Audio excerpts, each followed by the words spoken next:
Hello friends, कैसे हो आप लोग सब लोग। कोरोना के चलते हुए लॉकडाउन के पीरियड में हम सब घर पे तो बैठे हैं, मगर अब 12th का कुछ बातें हम बोर्ड के एग्जाम के पॉइंट ऑफ व्यू और एक आपके लिए इम्पोर्टेंट साल है तो उसकी कुछ बातें हम लोग शुरू करेंगे।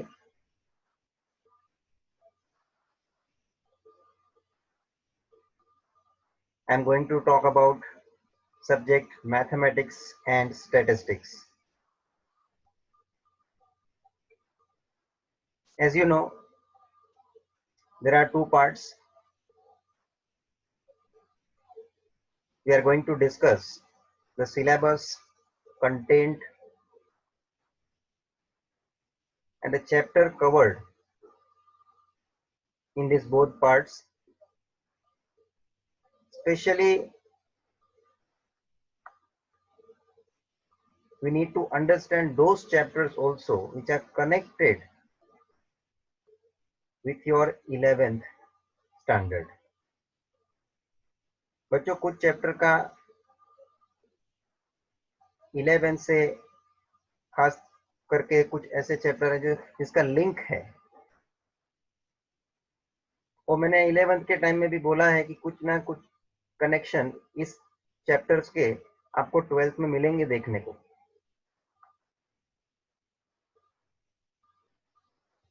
कुछ चैप्टर कंटिन्यूएशन में है, कुछ चैप्टर का बेस जरूरी होता है, और कुछ चैप्टर नए हैं। No doubt for you people syllabus is new.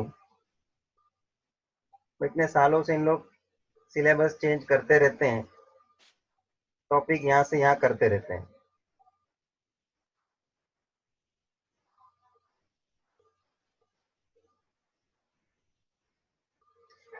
First of all, I will discuss little bit about the subject and how much important for your 12th standard as well as for your future career. Suppose if you are going for some courses where this maths is very much important. Students, इसमें आपको समय भरपूर देना है, practice भी जरूरी है, regular lectures attend करने हैं, हमारी एग्जाम रेगुलर रहेगी, वो एग्जाम को आपको अपीयर करना है।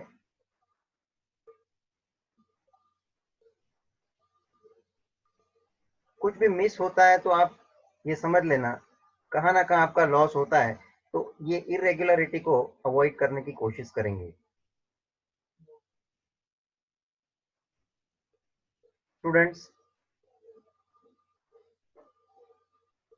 11 तो कॉलेज एग्जाम होता है,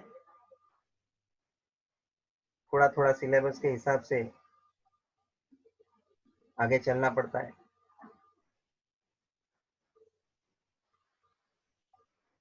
बोर्ड में पूरा सिलेबस है, दोनों part 1 and part 2, there will be 80 marks exam. कुछ बाद में मार्किंग स्कीम का भी, जो प्रोबेबल मार्किंग स्कीम हो सकता है, we can discuss. Still, it is not having some kind of surety, but we can have some idea, क्योंकि इतने सालों का हम लोगों का पेपर पैटर्न और हमारा भी एक्सपीरियंस आपको जरूर से काम आएगा।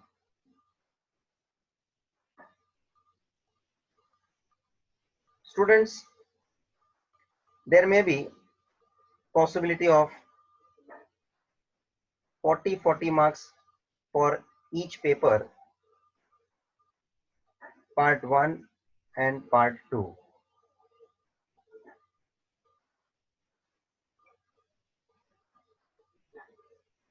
and 20 marks will be covered as your college exam plus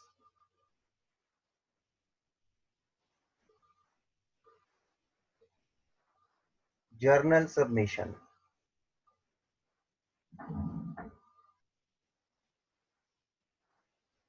Maybe in this 20 marks, 5 marks for books and remaining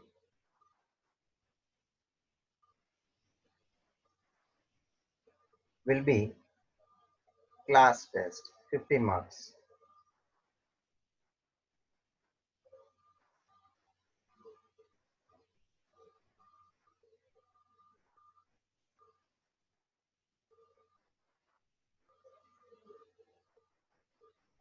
This 40 marks, total 80 marks will be your board exam.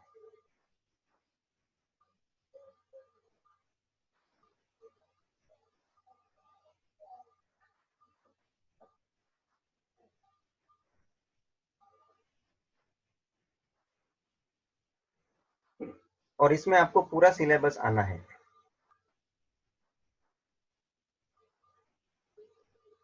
Regarding your journal submission, college will instruct you.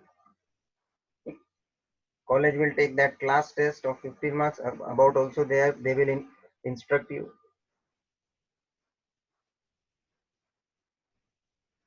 ये एक possibility हो सकती है.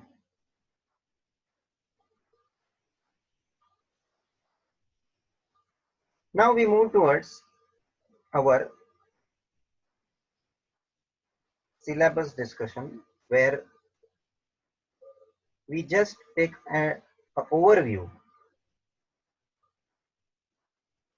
about your content, chapters, और थोड़ी बहुत बातें हम ब्रीफ में मैं चैप्टर के बारे में मैं करूंगा.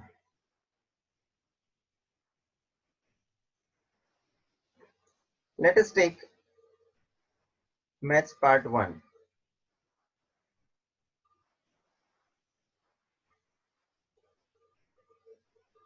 आपको सभी को सभी बुक्स हमने भेज दी है. You can also go through the index, content, etc. And later on we are also going to start with particular chapter. So सबसे पहले चैप्टर है आपके सिलेबस में, first one, it is mathematical logic.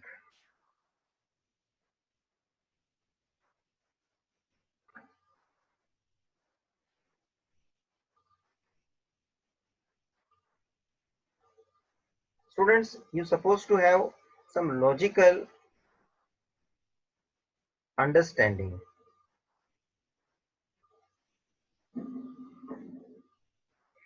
In terms of mathematics background.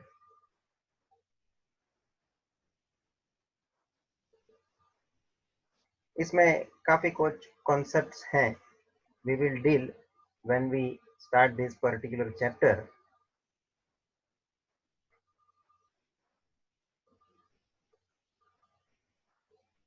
इसमें आपको अलग अलग ढंग से आपकी सोच डेवलप होगी. उसमें कुछ ऐसे कंसेप्ट्स हैं जो कंसेप्ट्स आपको सीखने के बाद वो लॉजिक डेवलप करने का एक मौका मिलता है. So there are various concepts based on which logical background can be developed. और उसके आधार पे हम डिस्कशन लेंगे in that particular topic. We call it as logic, mathematical logic.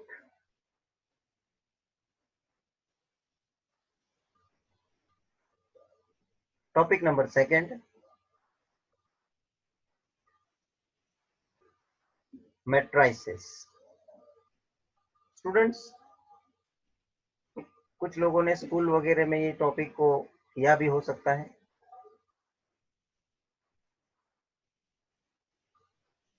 Matrices topic is about calculating numerical information in spatial arrangement. Numerical examples in spatial arrangement. That arrangement, it will be row and column wise.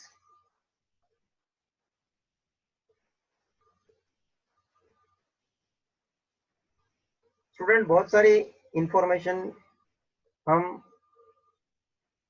एक प्रकार के arrangement के द्वारा solve कर सकते हैं। And when I called, it is a kind of calculation. Solve करना है मतलब मैथमेटिकल बैकग्राउंड इसमें आ जाता है। It is kind of, I can say, जो आपने 11th में डिटर्मिनेंट पढ़ा है, बस कुछ उस बैकग्राउंड के आधार पे चैप्टर को हम आगे बढ़ाएंगे, लेकिन there is a difference. Totally determinant का बात नहीं कर रहा हूं मैं, इट इज उसके जैसा है। एंड वेरियस कंसेप्ट उसके अंदर हमको देखने हैं। This is just outline I am going to give about chapter. Topic number 3, differentiation. आपको ये सबको मालूम है, डेरिवेटिव हम बोलते हैं, क्योंकि ये 11th में भी आपको था।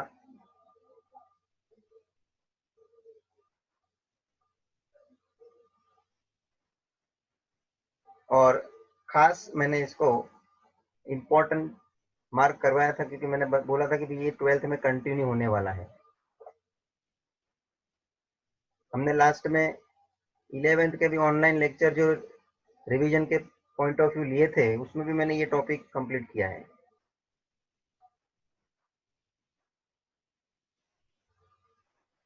क्योंकि मुझे मालूम है कि ये टॉपिक जितना 11th लेवल पे लिया है, that will be going to continued at 12th level.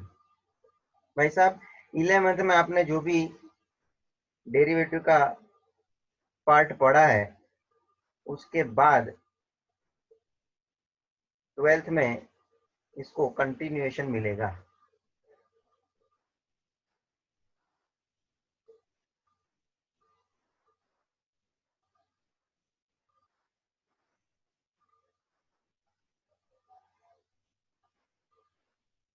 And it is important as far as the next topic,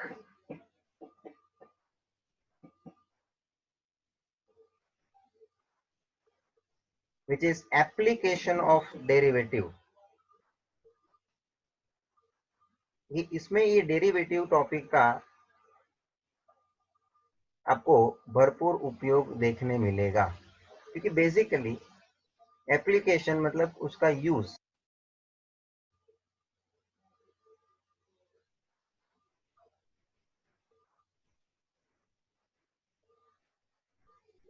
तभी हम कर पाएंगे जब भी उसका बेसिक कॉन्सेप्ट डेरिवेटिव का हमें पता हो। तो student, derivative and the next topic, that is application of derivative,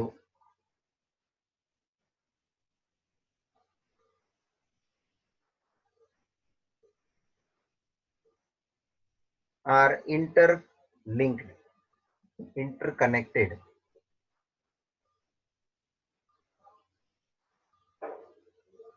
students, application मतलब उसका practical use.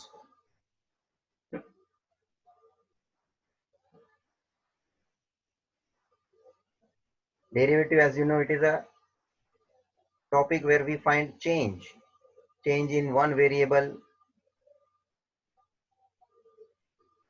with respect to another variable.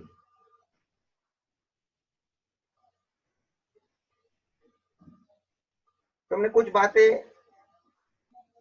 जो चेंज वाली देखी, उसमें हमने काफी एग्जांपल्स देखे हैं कि भाई change in demand with respect to change in price, change in expenditure with respect to change in income. तो इसमें डिपेंडेंट इंडिपेंडेंट वेरिएबल्स ये वगैरह आपने जो देखा, एक्स वाई का जो अजम्पशन हमने लिया, जो हमने फंक्शंस देखे और फंक्शन के बाद उसका डेरिवेटिव हमने देखा, ये y है तो ये dy बाई dx है,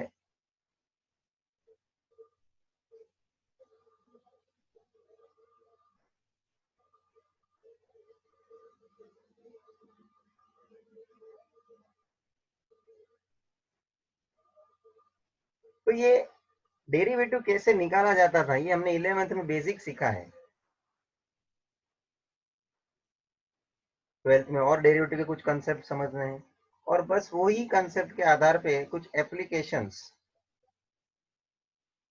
प्रैक्टिकल उसका क्या यूज है वो हमें स्टडी करना है, और उसके लिए डेरिवेटिव कैसे निकाला जाता है वो प्रोसेस ऑलरेडी आपने सीखा है, वो काम में आएगा। Now coming to the topic number 5,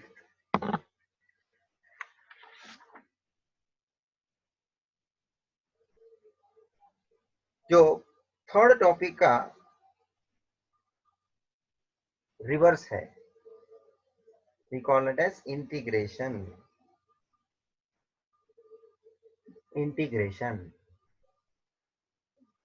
ऐसे इंटीग्रेशन का मतलब होता है टूगेदरनेस।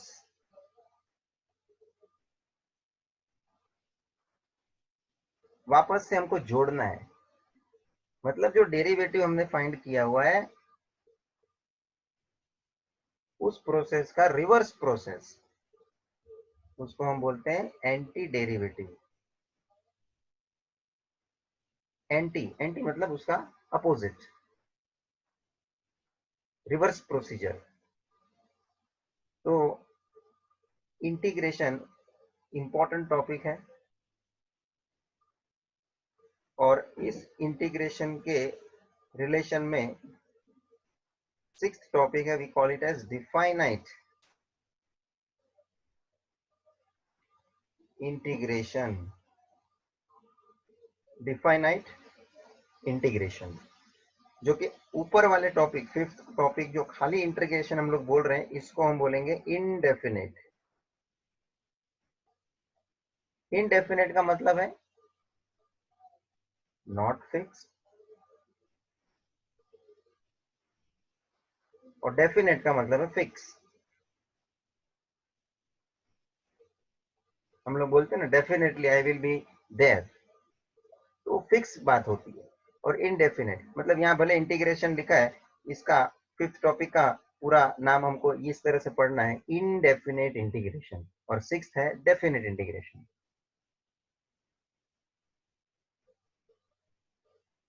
और इसमें दोनों का इंटरकनेक्शन है, क्योंकि 5th टॉपिक जिसमें इंटीग्रेशन कैसे निकालना वो मालूम नहीं, तो डिफाइनाइट इंटीग्रेशन में आपको प्रॉब्लम आ सकता है। So this two topics are interconnected. Coming to the next topic number 7,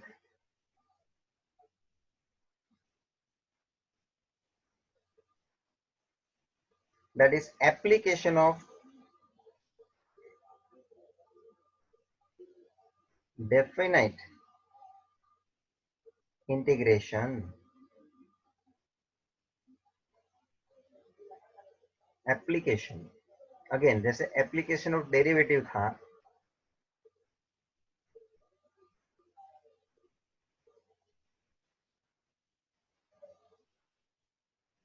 वैसे ही application of definite integration.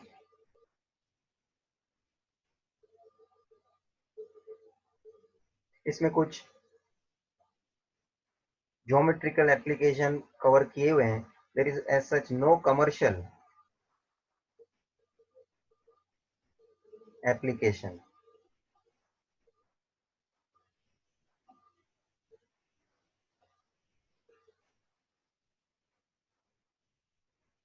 Geometrical application is covered.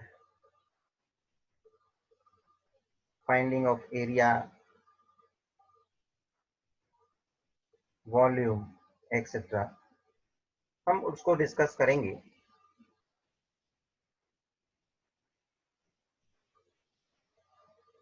Then topic number 8,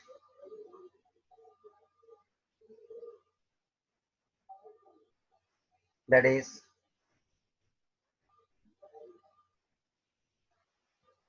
differential equation and applications।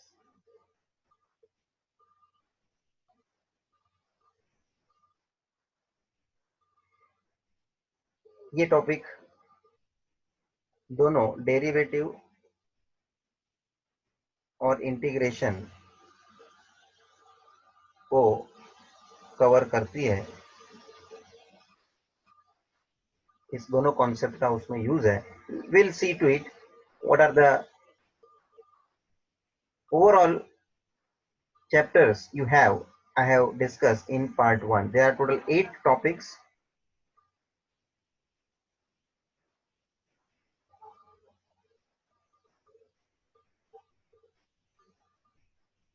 And now I'll come to maths part 2. Interesting syllabus है part 2 का, खास करके कुछ topic starting के mathematical background जो commerce के रिलेटेड है, आपके कॉमर्स स्ट्रीम के, दैट इज कमर्शियल मैथमेटिक्स, उसके आधार पे है। जैसे कि first topic commission, brokerage and discount. कुछ प्रैक्टिकल वर्ड प्रॉब्लम के आधार पे हमारे को बात करनी है।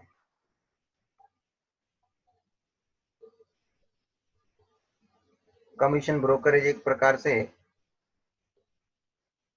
एजेंट के रिलेटेड बात हो गई। बिजनेस में एजेंट को अपॉइंट करते हैं और उसका यूज क्या है,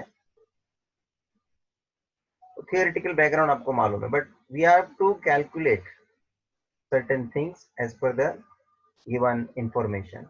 And in the discount part there is bills of exchange etc। इसका थोड़ा पॉइंट कवर किया हुआ है जो पूरे डिस्काउंट के रिलेटेड है।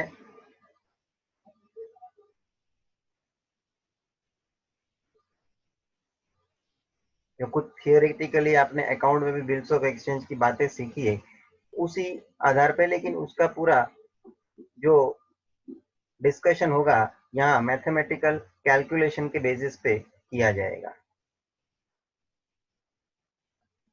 Next is insurance.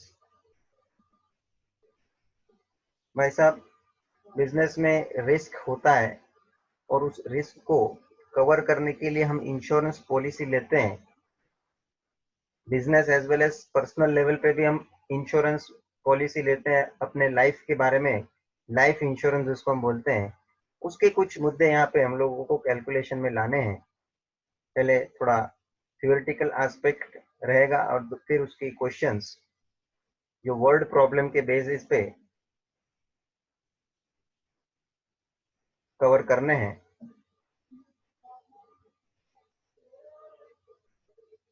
Next chapter is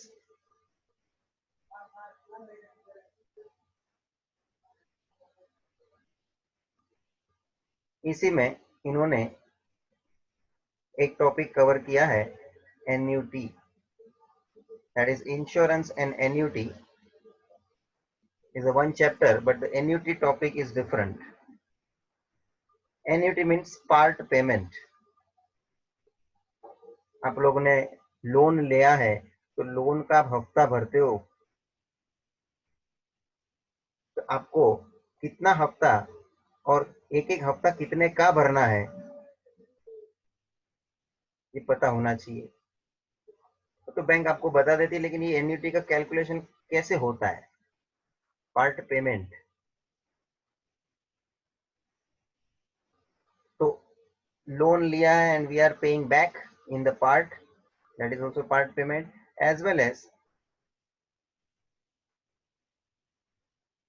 bank में एक रिकरिंग डिपॉजिट अकाउंट हम ओपन करते हैं, उसमें भी हम महीने महीने या क्वार्टरली इस तरह से हम पैसा इन्वेस्ट करते हैं, हमारी सेविंग को हम बैंक में जमा करते हैं, उसमें भी हम पार्ट पे कर रहे हैं। तो कुछ इस तरह का कैलकुलेशन हमको देखना है, it is covered under topic annuity. Now third topic is about linear regression. Students, ये टॉपिक आपके 11th के कोरिलेशन एनालिसिस उसके कनेक्शन में है। ऐसे हम लोग कोरिलेशन के बाद रिग्रेशन एनालिसिस दोनों एक साथ कंसिडर करते हैं। यहाँ आपको भी 11th में और 12th में ऐसे टॉपिक को डिस्ट्रीब्यूट कर दिया है। तो it is linear regression means it is a kind of analysis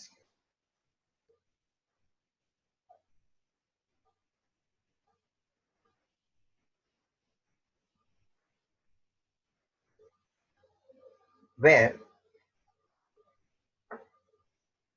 एक प्रकार का लीनियर इक्वेशन हमें जनरेट करना पड़ता है। Linear equation that means in terms of two variables, इसमें एक वेरिएबल है x और दूसरा वेरिएबल है y, और जब ये दोनों वेरिएबल के बीच में कुछ कनेक्शन जुड़ जाता है, मतलब कि दो वेरिएबल एक दूसरे से कोरिलेटेड है, तब हम x की वैल्यू ढूंढ सकते हैं जब हमको y की वैल्यू दी है, या तो y की वैल्यू हम ढूंढ सकते हैं जब भी x की वैल्यू दी है। तो ये एनालिसिस हमें नोन वेरिएबल में से अननोन वेरिएबल को फाइंड करने में मदद करता है, that is we call it as regression analysis. मगर दोनों वेरिएबल के बीच में कुछ रिलेशन है, कोरिलेशन है, तभी ये फाइंडिंग पॉसिबल है, एंड हेंस कोरिलेशन का कहाँ ना कहाँ उपयोग आएगा। फाइन, इंटरेस्टिंग है, इसको प्रैक्टिकली इंडस्ट्री वगैरह में भी यूज किया जाता है, कॉमर्स वगैरह के कमर्शियल एस्पेक्ट के लिए भी यूज किया जाता है, because it is kind of estimation. यहां हम क्या करते हैं? एस्टिमेशन, एस्टिमेट करना मतलब हमें प्रिडिक्ट करना, but that prediction is based on the past data.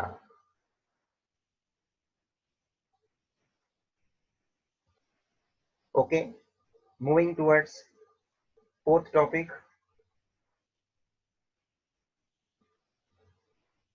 that is time series. We call it as time series analysis.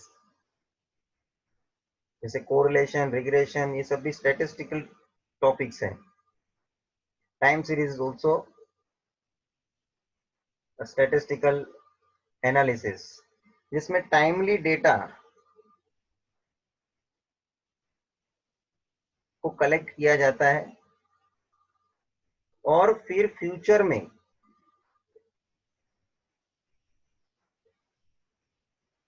Future prediction हम करते हैं।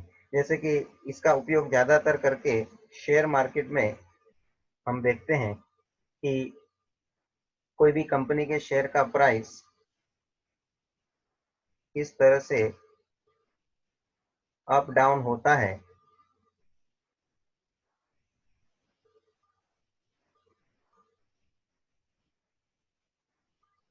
और फ्यूचर में इसका ट्रेंड किस डायरेक्शन में मूव हो रहा है, उसके आधार पे हम आगे का कुछ प्रिडिक्शन करते हैं। तो ये टाइमली डेटा है, क्योंकि एक पर्टिकुलर टाइम पे उसका प्राइस चेंज हो रहा है, हम टाइम के हिसाब से उसका डेटा कलेक्ट करते हैं। तो टाइम फैक्टर यहाँ पे इंपॉर्टेंट होता है, and that is what in that time series analysis we are going to see. वैसे ही कंपनी के प्रोडक्शन का डेटा हो कि भाई हर साल का कितना कितना प्रोडक्शन हुआ है, तो आने वाले साल का कितना प्रोडक्शन एस्टिमेट किया जाएगा, फ्यूचर प्रेडिक्शन। रिग्रेशन भी एस्टिमेशन की बात हो रही थी। Time series is also for the future estimation, but here the data is collected as per time interval. Fine. Fifth topic, that is index number. Index number मतलब एक प्रकार का वैल्यू जो हमें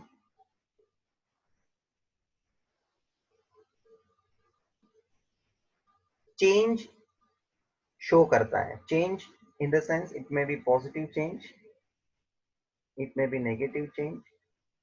खास करके इंडेक्स नंबर हम इकोनॉमिक्स के रेलेवेंस से ज्यादा उपयोग में लेते हैं, कि जहाँ पे हम प्राइस के फैक्टर को, क्वांटिटी के फैक्टर को, वैल्यू के फैक्टर को स्टडी में लेते हैं कि भाई जो प्राइस पहले होता था कुछ कमोडिटी का, और आज के तारीख में जो प्राइस अब हो चुका है, तो उसमें फर्क है, वो प्राइस चेंज हो चुका है। तो प्राइस बढ़ा है या प्राइस घटा है, दैट चेंज वी एनालाइज। तो कि 3 साल पहले जो 1 लीटर का दूध का जो प्राइस था, वो आज के तारीख में चेंज हो चुका है, मतलब बढ़ चुका है। तो कितने से बढ़ा, कितना हो गया, ये सब percentage changes,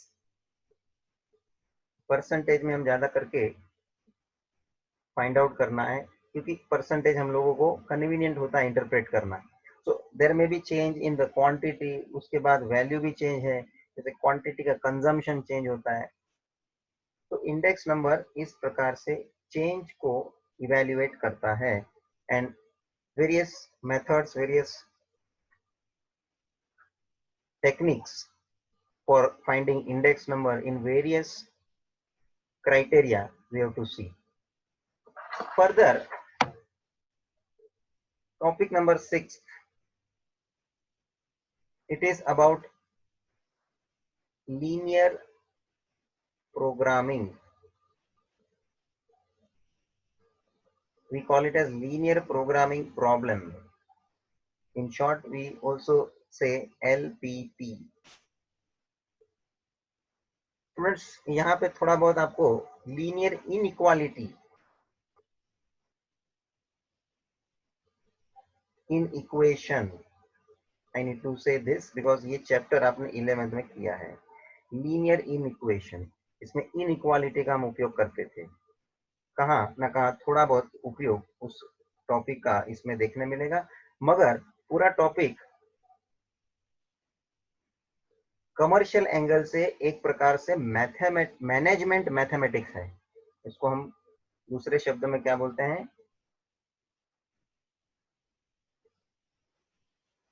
management mathematics. Students, business में मैनेजमेंट के लेवल पे बहुत सारे डिसीजन लेने की जब बारी आती है, तब कहाँ ना कहाँ ये इस तरह के एनालिसिस करके मैनेजर डिसीजन लेना चाहता है तो क्या होता है कि बेस्ट डिसीजन ले सके। डिसीजन खाली लेने के लिए नहीं लेने हैं, उसका फायदा मिलना चाहिए, बेस्ट डिसीजन जिसको हम बोलते हैं। तो ऐसे ही मालूम नहीं पड़ता है वो ये बेस्ट डिसीजन है कैसा क्या है, तो एनालिसिस करा जाए, पूरे बिजनेस के मॉडल को हम मैथमेटिकली सॉल्व करके देखेंगे, उसमें से कुछ प्रकार से अलग अलग कॉम्बिनेशन ढूंढने का प्रयत्न करें और उस कॉम्बिनेशन में से बेस्ट कॉम्बिनेशन कौन सा वो हम सिलेक्ट करेंगे। स्टूडेंट्स, इस पर्टिकुलर चैप्टर को ऑप्टिमाइजेशन टेक्निक भी हम बोलते हैं। ऑप्टिमाइजेशन का मतलब है बेस्ट डिसीजन लेने के बारे में हम बात करते हैं इसमें। स्टूडेंट्स, इसी 7th यूनिट में उन्होंने असाइनमेंट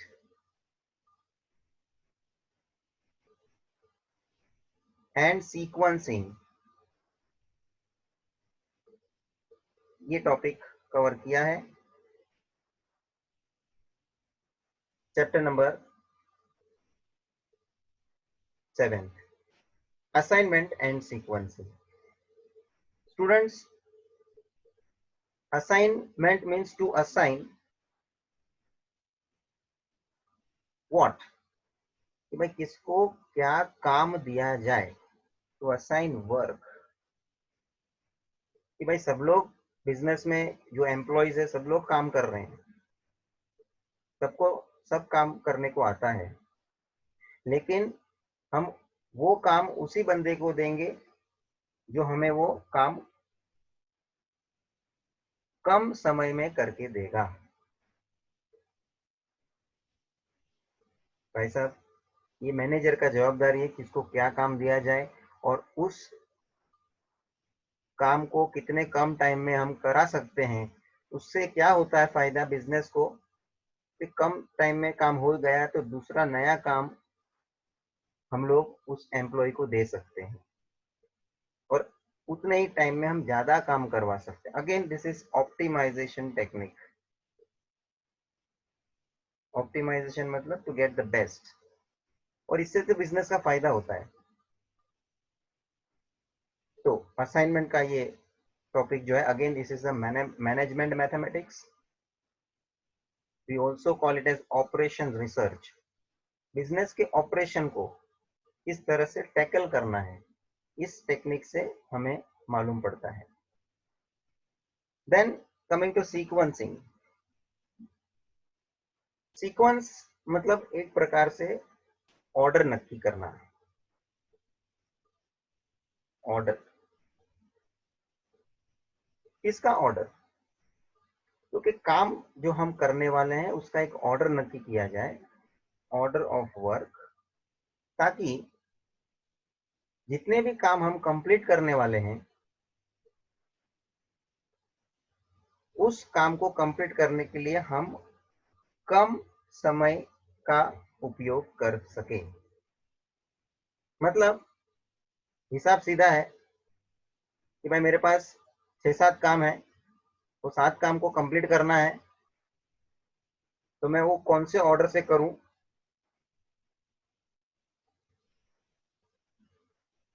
कि वो सातों काम पूरे होने के बाद मेरा जो टोटल टाइम मुझे लगने वाला है वो मिनिमम लगे। इसमें खास करके डिस्कशन मशीन का किया हुआ है। हमारे पास समझ लीजिए 5 वर्क है और 2 मशीन है। अब काम में आप समझ लीजिए कि भाई मेरे पास 2 मशीन जो है वो क्या काम कर रहे हैं। 2 मशीन, एक तो प्रिंटिंग का काम कर रहा है एक मशीन, दूसरा मशीन काम कर रहा है बाइंडिंग का। और मेरे पास 5 वर्क के मतलब 5 बुक है बनाने के लिए, 5 अलग अलग बुक है, एक अकाउंट की है, एक मैथ्स की है, एक ऐसे अलग अलग 5 सब्जेक्ट की बुक है, और 2 मशीन जो है वो काम में लगा हुआ है। तो मैं कौन सी बुक का प्रिंटिंग पहले करूं? क्योंकि अलग अलग बुक है, अलग अलग नंबर ऑफ पेजेस है, उसके लिए अलग अलग समय जाता है मुझे। ये एक मैनेजमेंट की बात है, ये बहुत इंटरेस्टिंग टॉपिक है। खाली मैं आपको ओवरव्यू दे रहा हूँ so that you can understand what we have to study in this topic. Then we have to see in the next topic probability distribution. Students, आपने 11th में probability टॉपिक किया, not only in 11th, I think 10th में आपने starting किया हुआ है probability का, उसके बाद 11th में हमने कंटिन्यू किया and still we have to continue now in the 12th. There are certain concepts जो अब 11th के बाद कंटिन्यूएशन में हमको लेने हैं. नो डाउट 11th का थोड़ा जो भी बेसिक लेवल है वो अपने को काम में आएगा, क्योंकि जो सोच डेवलप हो चुकी है आपकी, उसके बेसिस पे ही हमको आगे बढ़ना है. इट इज वेरी इंपॉर्टेंट कि जो आपने किया है उसमें बहुत सारे टॉपिक मैंने आपको आगे बोले कि भाई 11th के आपको 12th में काम आने वाले हैं. These are some examples. Students, इसमें खास करके कुछ एक्स्ट्रा एडिशनल कॉन्सेप्ट्स देखने हैं, प्लस डायरेक्ट डिस्ट्रीब्यूशन पे भी हम फोकस करने वाले हैं. ये डिस्ट्रीब्यूशन जिसको हम बोलते हैं प्रोबेबिलिटी डिस्ट्रीब्यूशन, ये डिस्ट्रीब्यूशंस हमको डायरेक्ट प्रोबेबिलिटी फाइंड करने के लिए मदद करते हैं.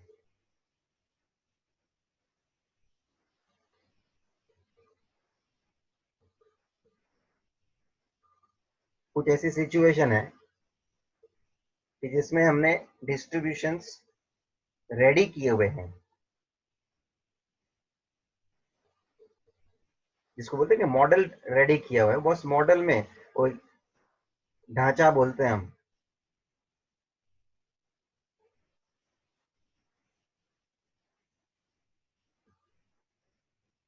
मोल्ड्स. वो नहीं आइसक्रीम बनाने के मोल्ड्स आते हैं, आइसक्रीम के अलग अलग शेप के मोल्ड्स, चॉकलेट बनाने के मोल्ड्स, तो उसमें आपने डाल दिया तो तैयार हो गया उस शेप में. उसी तरह से ये डिस्ट्रीब्यूशन एक प्रकार का एक मॉडल डेवलप हुआ है, जिसके अंदर आप सब्स्टिट्यूट करोगे वैल्यू को, आपको डायरेक्ट प्रोबेबिलिटी फाइंड हो. लेकिन उसका एक सिचुएशन है, वो मॉडल यूज करने का एक एनवायरमेंट बनाना है. मतलब उस ढंग का एनवायरमेंट है तो आप मॉडल यूज कर सकते हैं. तो कुछ इस तरह के रेडीमेड डिस्ट्रीब्यूशन जो है उसको इस्तेमाल करते हुए, इसके अंदर बाइनोमियल डिस्ट्रीब्यूशन है, पॉइजन डिस्ट्रीब्यूशन है, नॉर्मल डिस्ट्रीब्यूशन है.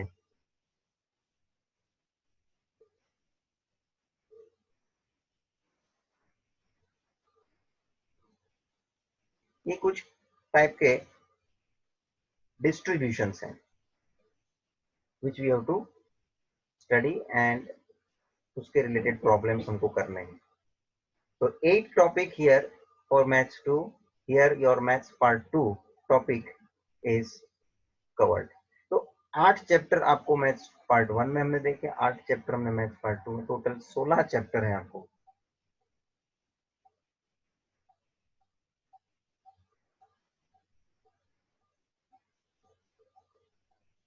ओवरऑल, और दोनों पार्ट्स के 16 चैप्टर आपको एक ही बार में अटेम्प्ट करना है इन 80 मार्क एग्जाम. पॉसिबल है, जो अब मैंने एक आइडिया दिया है, 80 मार्क का एग्जाम जो अब तक होता था, एक हिसाब आपको मैंने पेपर का मार्किंग का वगैरह का बात जो किया स्टार्टिंग में,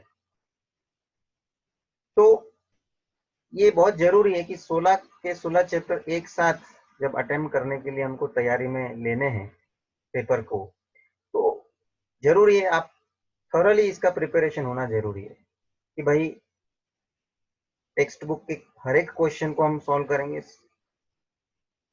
आगे मिसलेनियस एग्जाम्पल है, सॉल्व एग्जाम्पल भी दिए हुए रहते हैं, एवरीथिंग। और अभी तो आपके लिए एक खास बात है, जैसे कि ऑब्जेक्टिव टाइप क्वेश्चन, मतलब कि 1 mark question, filling the blanks हो, एमसीक्यू हो, ट्रू और फॉल्स हो, ऐसे टाइप के क्वेश्चंस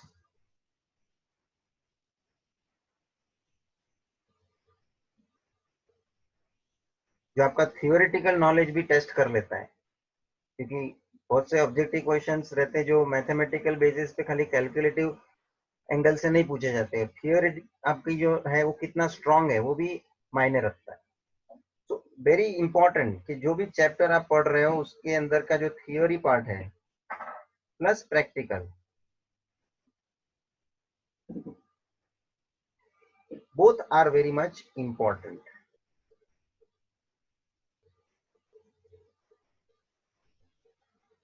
एंड देयर में भी वेटेज के पॉइंट ऑफ व्यू बात करो तो 2 मार्क का क्वेश्चन नहीं रहेगा, 3 marks question and 4 mark question, इस तरह का कुछ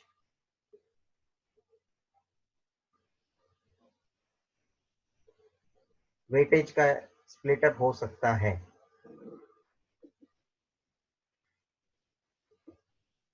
जो पहले 2 मार्क के क्वेश्चंस उन लोग पूछते थे, ऑब्जेक्टिव नहीं होता था, मोर और लेस वो 2 मार्क के क्वेश्चन कहाँ ना कहाँ ऑब्जेक्टिव टाइप वगैरह में उन लोग एडजस्ट कर देंगे।